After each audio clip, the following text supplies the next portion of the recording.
Hello friends, welcome to Andhra foods to అప్పు cookings. ఈరోజు వీడియోలో మీకు ఒక స్వీట్ రెసిపీ అలాగే ఒక స్పెషల్ రెసిపీ చూపించబోతున్నాను. అదేనండి పాల తాలికలు. ఈ పాల తాలికలు చక్కెరతో చేస్తే ఏం ప్రాబ్లం లేదులే, కానీ బెల్లంతో చేస్తేనేనండి వచ్చిన ప్రాబ్లం అంతా.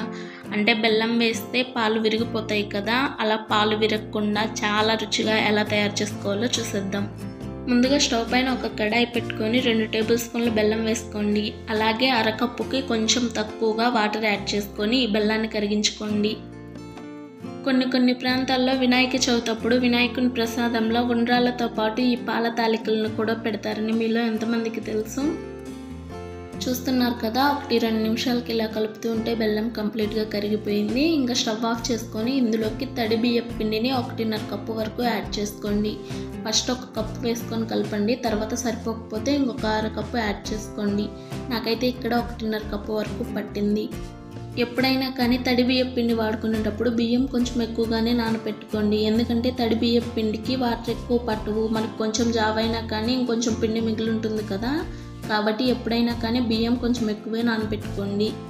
ఈ బియ్యపు పిండిని కూడా ఎలా తయారు చేసుకోవాలో వీడియో మధ్యలో చెప్తాను, వీడియోని స్కిప్ చేయకుండా చూడండి. నెక్స్ట్ స్టవ్ పైన మరొక గిన్నెలో 1 కప్పు బెల్లంను వేసుకోండి. అలానే ఏ కప్పుతో అయితే బెల్లం తీసుకున్నామో అదే కప్పుతో 1 కప్పు వాటర్ని యాడ్ చేసుకొని మీడియం ఫ్లేమ్లో ఈ బెల్లాన్ని కరిగించుకోండి. జస్ట్ బెల్లం కరిగితే సరిపోతుందండి, పాకమేమీ రావాల్సిన అవసరం లేదు. బియ్యపు పిండిని ఎలా తయారు చేసుకోవాలి అని అంటే 2 గ్లాసుల బియ్యాన్ని తీసుకొని 2-3 సార్లు నీట్గా వాష్ చేసి బియ్యం మునిగే వరకు వాటర్ వేసుకొని ఓవర్ నైట్ మొత్తం నాననివ్వండి. నెక్స్ట్ డే మార్నింగ్ ఆ బియ్యాన్ని వడకట్టుకొని అరగంట పాటు ఆరనిచ్చి మిక్సీ చేసుకోండి. అలా మిక్సీ చేసుకున్న తర్వాత వచ్చిన రవ్వని మళ్ళీ మిక్సీ చేసుకొని అలా బియ్యపు పిండిని చేసుకోండి. చూస్తున్నారు కదా, బెల్లం కూడా కంప్లీట్గా కరిగిపోయింది. ఇంకా స్టవ్ ఆఫ్ చేసుకొని ఇది ఒక పక్కన పెట్టుకోండి. నెక్స్ట్ స్టవ్ పైన మరొక ప్యాన్ పెట్టుకొని 1 టీ స్పూన్ నెయ్యి వేసుకొని జీడిపప్పును వేసుకోండి. ఎన్ని జీడిపప్పు అని అంటే మీకు ఎన్ని కావాలంటే అన్ని వేసుకోండి. నేను ఇక్కడ 3 టేబుల్ స్పూన్స్ వేసుకున్నాను. ఇవి లో ఫ్లేమ్లో బాగా ఫ్రై చేసుకోండి. చూడండి, ఇలా జీడిపప్పు ఫ్రై అయిన తర్వాత ఇక్కడ నేను ఎండు ద్రాక్ష కూడా వేసుకుంటున్నాను. 1 టేబుల్ స్పూన్ ఎండు ద్రాక్ష వేసుకొని ఇంకా స్టవ్ ఆఫ్ చేసుకొని ఇవి కూడా ఫ్రై చేసుకోండి. ఎండు ద్రాక్ష వెంటనే ఫ్రై అవుతాయి కదా, మీకు ఇంకా కావాలి అని అంటే పచ్చి కొబ్బరి ముక్కలు కానీ ఎండు కొబ్బరి ముక్కలు కానీ చిన్న చిన్న ముక్కలుగా చేసి వేసుకోండి, చాలా రుచిగా ఉంటాయి.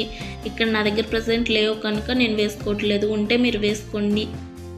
తర్వాత మనం ముందుగా ప్రిపేర్ చేసుకున్న బియ్యం పిండి ఉంది కదా, ఈ బియ్యం పిండిని చేత్తో 1 నిమిషం పాటు ఇలా బాగా కలపండి. ఇలా చేయడం వలన తాలికలు అనేవి సాఫ్ట్గా వస్తాయి.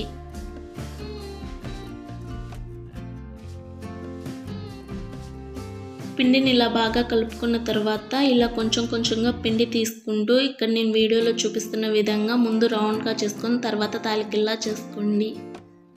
మీకు ఇలా రావటం లేదు అని అంటే జంతికల గొట్టం ఉంటుంది కదా, ఆ జంతికల గొట్టంలో పిండి వేసుకొని కూడా చిన్న చిన్న తాలికల్లా చేసుకోండి. చూడండి, ఇలానే మిగిలినవన్నీ కూడా చేసుకోండి.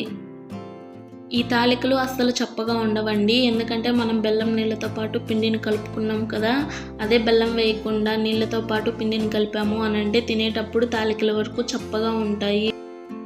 చూస్తున్నారు కదా, తాలికలన్నీ ఇలానే చేసుకోండి. చాలా ఈజీ అండి. కొంచెం పిండి తీసుకొని ముందు రౌండ్ బాల్లా చేసుకొని తర్వాత ఇలా చేసుకోండి. జంతికల గొట్టం కూడా అవసరం లేదు. ఒకవేళ మీకు రాకపోతేనే జంతికల గొట్టంలో పిండి వేసుకొని చేసుకోండి. కానీ ఈ తాలికల్ని కూడా మరీ లావుగా కాకుండా మరీ సన్నగా కాకుండా ఇక్కడ నేను వీడియోలో చూపిస్తున్నట్లుగా చేసుకోండి. అప్పుడే మనకి పర్ఫెక్ట్గా ఉడుకుతాయి. తాలికలన్నీ చేసుకున్న తర్వాత ఇలా కొంచెం పిండిని తీసుకొని ఒక చిన్న టీ గ్లాస్ వాటర్ యాడ్ చేసుకొని ఇలా పిండిని మొత్తం వాటర్లో కలుపుకోండి. ఇలా కలుపుకొని ఒక పక్కన పెట్టుకోండి. నెక్స్ట్ స్టవ్ పైన మందంగా ఉన్న ఒక గిన్నె పెట్టుకొని అందులో 2 కప్పుల వరకు పాలను వేసుకోండి. మనం ఏ కప్పుతో అయితే బెల్లం అలాగే బియ్యం పిండి తీసుకున్నామో సేమ్ అదే కప్పుతో 2 కప్పుల పాలను అలాగే 1 కప్పు నీళ్ళను వేసుకోండి. ఈ పాలను 4-5 నిమిషాల పాటు మీడియం ఫ్లేమ్లో బాగా మరగనివ్వండి. ఈ పాల తాలికలు చేయాలి అని అంటే కొంచెం లాంగ్ ప్రాసెస్ అవుతుందండి, కానీ చాలా రుచిగా ఉంటాయి. ఎప్పుడూ చేసుకొని తినేవేమీ కాదు కదా, ఎప్పుడో ఒకసారి చేసుకునేవే కదా, కొంచెం ఓపికతో చేసుకున్నాము అని అంటే తర్వాత చాలా రుచిగా తినొచ్చు. పాలు ఇలా మరుగుతున్నప్పుడు 1 గంట ముందు 2 టేబుల్ స్పూన్ల సగ్గుబియ్యాన్ని నానబెట్టుకొని వేసుకోండి. సగ్గుబియ్యం వేసుకున్న తర్వాత కంటిన్యూస్గా ఇలా 4-5 నిమిషాల పాటు కలుపుతూనే ఉండండి. సగ్గుబియ్యం వెంటనే ఉడుకుతాయి, నానబెట్టుకున్న సగ్గుబియ్యం కదా. చూడండి అప్పుడే సగ్గుబియ్యం ఉడకటం కూడా స్టార్ట్ అయ్యాయి. నానబెట్టుకున్న సగ్గుబియ్యం వేసుకున్నాం కాబట్టి వెంటనే ఉడుకుతున్నాయి. ఇలా సగ్గుబియ్యం ఉడికిన తర్వాత మనం ముందుగా ప్రిపేర్ చేసుకున్న తాలికలను కూడా ఈ పాలల్లో వేసుకోండి.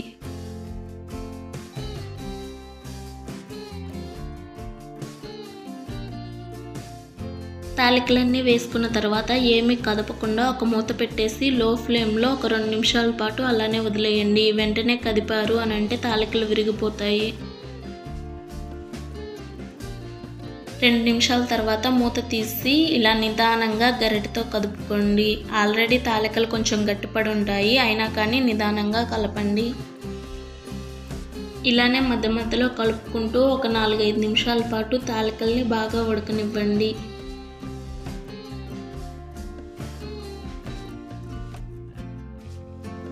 చూడండి 4-5 నిమిషాలకి తాలికలు చక్కగా ఉడికిపోయాయి. మీకు ఈ తాలికలు ఉడికాయి లేనిది తెలియాలి అని అంటే ఒక స్పూన్తో ఇలా కొంచెం ప్రెస్ చేసి చూడండి, మీకు తెలుస్తుంది తాలికలు ఉడికింది లేనిది.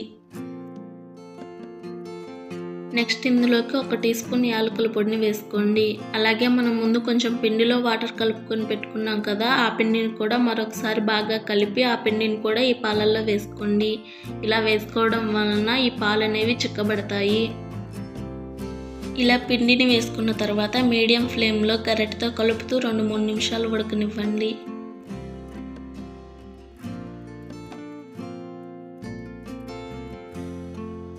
చూడండి ఒక 2-3 నిమిషాలకి పాలు ఇలా చిక్కబడి ఉంటాయి. ఇంకా స్టవ్ ఆఫ్ చేసుకొని ఈ తాలికల్ని ఒక 5 నిమిషాల పాటు ఆరనివ్వండి. 5 నిమిషాల తర్వాత మనం ముందుగా ప్రిపేర్ చేసుకున్న బెల్లం నీళ్ళను కూడా వడకట్టి ఈ తాలికల్లో వేసుకోండి. ఏదైనా కానీ ఒకటి వేడిగా ఉండాలి, ఒకటి చల్లగా ఉండాలి. ఈ తాలికలు వేడిగా ఉన్నాయి, మనం ముందుగా ప్రిపేర్ చేసుకున్నాం కదా బెల్లం కరిగించి, కాబట్టి ఈ బెల్లం కంప్లీట్గా చల్లారిపోయింది. అదే ఈ తాలికలు వేడిగా ఉండి బెల్లం నీళ్ళు వేడిగా ఉన్నాయి అని అంటే పాలు వెంటనే విరిగిపోతాయి. ఇలా చేయడం వల్ల పాలు అసలు విరిగిపోవు. ఏదైనా కానీ ఒకటి వేడిగా ఉండాలి, ఒకటి చల్లగా ఉండాలి, అది గుర్తుపెట్టుకోండి. ఇలా అంతా ఒకసారి బాగా కలుపుకొని మనం ముందుగా ఫ్రై చేసి పెట్టుకున్న జీడిపప్పు ఎండు ద్రాక్ష కూడా వేసుకొని మరొకసారి బాగా కలపండి.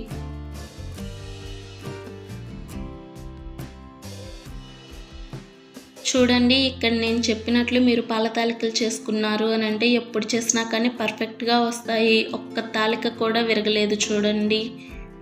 అలాగే ఇది కొంచెం చల్లారిన తర్వాత ఇంకొంచెం చిక్కబడుతుంది. అంతేనండి, చాలా రుచిగా ఉంటాయి ఈ పాల తాలికలు. ఒకసారి ట్రై చేసి చూడండి. మీకు కనుక నా వీడియో నచ్చితే ఒక లైక్ చేయండి. అలాగే ఇలాంటి మరెన్నో రెసిపీస్ కోసం మన ఛానల్ని సబ్స్క్రైబ్ చేసుకొని పక్కనే ఉన్న బెల్ ఐకాన్ని యాక్టివేట్ చేసుకోండి.